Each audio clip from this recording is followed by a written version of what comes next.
So ఇప్పుడు ఓపీలో చాలా patients చూస్తాము, ఛాతీ మధ్య భాగంలో నొప్పి వస్తుంది, సరే అది మరి గ్యాస్ అనుకున్నాం, మేము antacids over the counter medicines వేసుకున్నామని చాలా చెప్తారు.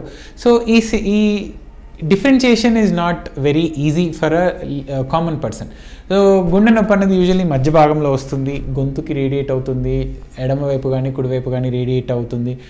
గుండె నొప్పి ఎస్పెషల్లీ సడన్ హార్ట్ అటాక్స్ అనేవి సడన్ స్వెట్టింగ్తో ఉంటాయి, ఆయాసం రావచ్చు. సో ఇవన్నీ హార్ట్ అటాక్ లక్షణాలు.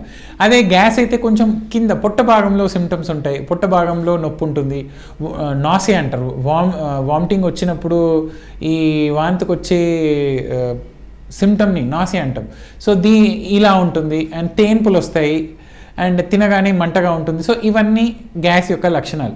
బట్ ఇది క్లియర్గా డిఫరెన్షియేట్ చేయలేము. సో యూజువల్లీ సింపుల్ థింగ్ ఏంటంటే మీకు రిస్క్ ఫ్యాక్టర్స్ ఉన్నాయా ఫస్ట్ చూసుకోండి. బీపీ ఉంది, షుగర్ ఉంది, కొలెస్ట్రాల్ ఉంది, ఫ్యామిలీ హిస్టరీ ఉంది, ఇఫ్ యూఆర్ ఎ స్మోకర్. ఈ రిస్క్ ఫ్యాక్టర్స్ ఉన్న వాళ్ళు ఏ సిమ్టమ్ని నెగ్లెక్ట్ చేయొద్దు. ఛాతీ నొప్పి అయినా కానివ్వండి, పొట్ట భాగంలో నొప్పి అయినా కానివ్వండి.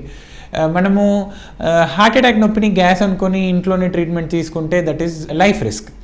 అలా కాకుండా ఒకసారి చిన్న ఎవాల్యుయేషన్ చేసుకోండి, ఇది హార్ట్ ప్రాబ్లమా అని డౌట్ వచ్చినప్పుడు మనం ఇట్స్ ఆల్వేస్ బెటర్ చిన్న ఈసీజీ తీసుకోండి, లేదంటే మీ ఇంటి దగ్గర ఉన్న ఫిజిషియన్ని కానీ కార్డియాలజిస్ట్ని కానీ సంప్రదించినట్లయితే they will be able to differentiate both of this.